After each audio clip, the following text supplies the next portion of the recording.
அனைவருக்கும் வணக்கம் மக்களே. இந்த ஒரு வீடியோவில் நம்ம எதை பற்றி பார்க்க போகிறோம் அப்படின்னா, எல்லாருமே ஃபோட்டோலே தம்ப்நெயிலே டைட்டிலே பார்த்துருப்பீங்க மக்களே.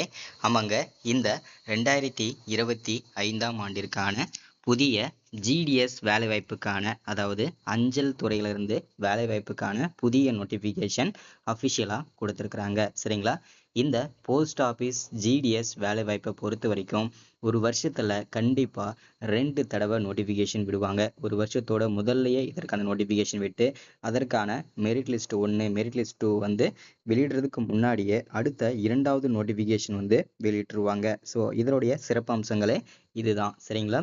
ஸோ அது மட்டும் இல்லாமல் எந்த விதமான எக்ஸாமுமே இல்லாமல் ஒரு அரசு வேலை கொடுக்குறாங்க, நேர்மையான முறையில் கொடுக்குறாங்க அப்படின்னா அது இந்த அஞ்சல் துறை ஒரு அரசு வேலை தாங்க. சரிங்களா? அதற்காக தான் நிறைய பேர் இந்த வேலை வாய்ப்புக்கு அப்ளை பண்ணுறதுக்கான ரீசனும் கூட. சரிங்களா? இந்த போஸ்ட் ஆஃபீஸ் ஜிடிஎஸ் வேலை வாய்ப்புக்கு அப்ளை பண்ணுறதுக்கு கிட்டத்தட்ட நமக்கு 98,000 ப்ளஸ் வேக்கன்சி கொடுத்துருக்குறாங்க.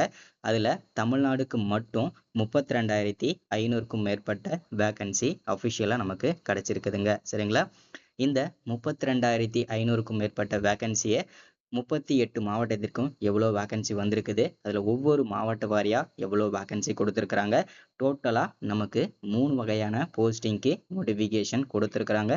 அந்த 3 வகையான போஸ்டிங்க்கு மினிமம் என்ன படிச்சிருக்கணும், மேக்ஸிமம் என்ன படிச்சிருக்கணும், மினிமம் சம்பளம் என்ன, மேக்ஸிமம் சம்பளம் என்ன, மினிமம் ஏஜ் என்ன, மேக்ஸிமம் ஏஜ் என்ன, இதற்கான முன்னுரிமை கொடுப்பாங்களா, யாருக்கெல்லாம் முன்னுரிமை கிடைக்க போகுது, அப்ளை பண்ணுறதுக்கு என்னென்ன டாக்குமெண்ட்லாம் தேவை, எந்த வெப்சைட்டில் போய்ட்டு அப்ளை பண்ணணும், அப்ளை பண்ணுறதோட ஸ்டார்டிங் டேட் என்ன, எல்லா டீட்டெயில்ஸுமே தெளிவாக துல்லியமாக பார்த்து தெரிஞ்சுக்க போகிறோம். சரிங்களா?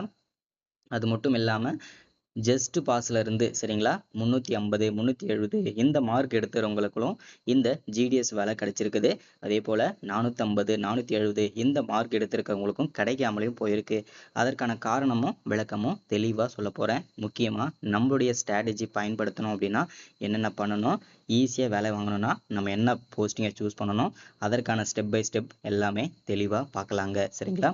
ஸோ அதற்கு முன்பாக நமது கவர்மெண்ட் ஜாப் டெய்லி அப்டேட் சேனலுக்கு இப்போ தான் நீங்கள் ஃபர்ஸ்ட் டைமாக முதல் முறையாக நமது சேனலை பார்க்குறீங்க, நமது வீடியோவை பார்க்குறீங்க அப்படின்னா மறக்காமல் சப்ஸ்கிரைப் பண்ணிவிட்டு பக்கத்தில் இருக்க பெல் பட்டனை கிளிக் பண்ணி ஆளுன்ற ஆப்ஷனில் போட்டு வச்சுக்கோங்க. அப்போ தான் நம்ம போடக்கூடிய அரசு துறையிலேருந்து வரக்கூடிய எல்லா விதமான கவர்மெண்ட்டோட ஜாப்ஸ் அப்டேட்ஸ் நோட்டிஃபிகேஷன் இது எல்லாமே நீங்கள் உடனுக்குடனே நமது சேனலில் ஈஸியாகவே துல்லியமாகவே தெரிஞ்சுக்க முடியும். சரிங்களா? ஸோ அது மட்டும் இல்லாமல் உங்களுடைய ஃப்ரெண்ட்ஸ் ரிலேட்டிவ்ஸ் கான்டாக்டில் இருக்கக்கூடியவங்க எல்லாருக்கூடையும் ஷேர் பண்ணிங்கன்னா ரொம்ப ரொம்ப பயனுள்ளதாக இருக்குங்க. ஏன்னா இந்த மாதிரி முக்கியமான வீடியோஸ் அப்டேட் நோட்டிஃபிகேஷன்லாம் நமது சேனலில் தான் ரெகுலராக அப்டேட் ஆகிட்டு இருக்குங்க. சரிங்களா? சரி, ஓகே, வாங்க வீடியோக்குள்ளே போகலாம். இங்கே தெளிவாக மென்ஷன் பண்ணி சொல்லியிருக்காங்க. என்னென்னா, இந்தியா போஸ்ட் ஜிடிஎஸ் ரெக்வயர்மெண்ட்டுக்கான புதிய அஃபிஷியல் நோட்டிஃபிகேஷன் தாங்க 2025க்கான notification. Apply online for the 32,500க்கும் மேற்பட்ட வேகன்சிங்க. சரிங்களா? ஃபர்ஸ்ட் நம்ம இந்த வேலைவாய்ப்புக்கான நோட்டிஃபிகேஷன் எங்கேருந்து கொடுத்துருக்குறாங்க அப்படின்னா, இந்திய அஞ்சல் துறையிலிருந்து தான் இந்த வேலைவாய்ப்புக்கான புதிய நோட்டிஃபிகேஷனை அஃபிஷியலாக கொடுத்துருக்குறாங்க. என்னென்ன போஸ்டிங்லாம் வந்திருக்கு அப்படின்னா, கிராமின் டக் சேவாக், அதாவது ஜிடிஎஸ்ன்னு சொல்லுவாங்க. அடுத்ததா பிரான்ச் போஸ்ட் மாஸ்டர் பிபிஎம் சொல்லுவாங்க. அடுத்தது assistant branch post master ABPM. இந்த 3 வகையான போஸ்டிங்க்கு தான் நம்ம விண்ணப்பிக்க போகிறோம். சரிங்களா? இந்த 3 வகையான போஸ்டிங்க்கு தான் டோட்டலாக சேர்த்து தமிழ்நாடுக்கு மட்டும் 32,500க்கும் மேற்பட்ட வேகன்சி வந்திருக்கு. அப்ளை மெத்தடை பொறுத்த வரைக்கும் நமக்கு முழுக்க ஆன்லைனில் தான் பண்ணியாகணும். அப்ளை பண்ணுறதுக்கு யாரெல்லாம் எலிஜிபிள் அப்படின்னா, ஆல் இந்தியா ஃபுல்லாக இருக்கக்கூடிய ஆண்கள் பெண்கள் அனைவருமே இந்த வேலைவாய்ப்புக்கு விண்ணப்பிச்சுக்கலாம். அடுத்ததா இதற்கான சம்பளம். இதற்கு பர் மந்த்துக்கு சேலரி எவ்வளோ கிடைக்கும் அப்படின்னா, போயிட்டு ஜாயின் பண்ண உடனே உங்களுக்கு வந்து 10,000லேருந்து ஸ்டார்ட் பண்ணி 29,380 ரூபா வரைக்கும் இதற்கான சேலரி கிடைக்கும். இது வந்து பார்த்தீங்கன்னாக்க ஜென்ரலாக இருக்கிறதுக்கு. சரிங்களா? ஸோ அடுத்ததாக வந்து பார்த்தீங்கன்னாக்க 1 வருஷம் 2 வருஷம் எக்ஸ்பீரியன்ஸ் ஆனதுக்கப்புறம் உங்களுக்கு 10,000லேருந்து 15,000 ஆகும். அந்த மாதிரி வந்து இன்க்ரிமெண்ட் கிடைச்சிட்டே இருக்கும். இது மட்டும் இல்லாமல் கவர்மெண்ட்லேருந்து கிடைக்கக்கூடிய அலவன்சஸ் எல்லாமே உங்களுக்கும் கிடைக்கும். சரிங்களா?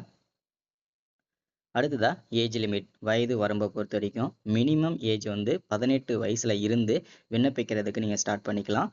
மேக்சிமம் 40 வயசுக்குள்ள இருக்கக்கூடிய ஆண்கள் பெண்கள் அனைவருமே இந்த வேலைவாய்ப்புக்கு நீங்க விண்ணப்பிச்சுக்கலாங்க. சரிங்களா?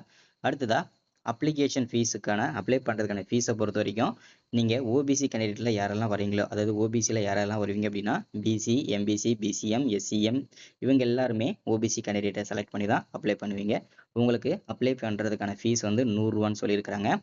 எஸ்சி, எஸ்டி, பிடபிள்யூ இந்த கேண்டிடேட்டில் வரீங்கன்னா உங்களுக்கு எந்த விதமான ஃபீஸும் கிடையாது. சரிங்களா?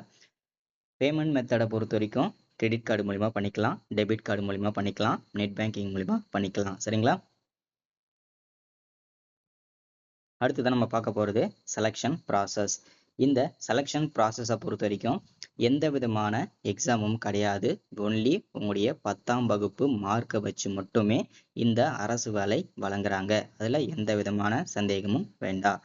அடுத்ததா எஜுகேஷன் குவாலிஃபிகேஷன். இந்த எஜுகேஷன் குவாலிஃபிகேஷனை பொறுத்த வரைக்கும் மினிமம் நீங்கள் 10ஆம் வகுப்பு தான் படிச்சிருக்கணும்.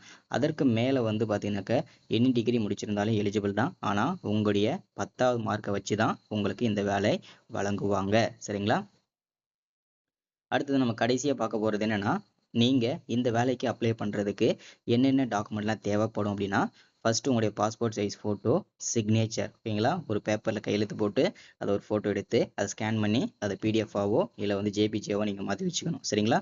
அடுத்ததா Aadhaar card, mobile number, mail ID, education certificate, உங்களுடைய 10ஆவது mark sheet, community certificate, disability certificate, income certificate, self clarification, transgender கேண்டிடேட்ஸோட சர்டிஃபிகேட்டு, ஏஜ் ப்ரூஃப்காக உங்களுடைய 10ஆவது மார்க் ஷீட்டு வித் ஏஜ் ப்ரூஃப்காக பர்த் சர்டிஃபிகேட் இருந்தாலும் அட்டாச் பண்ணலாம்.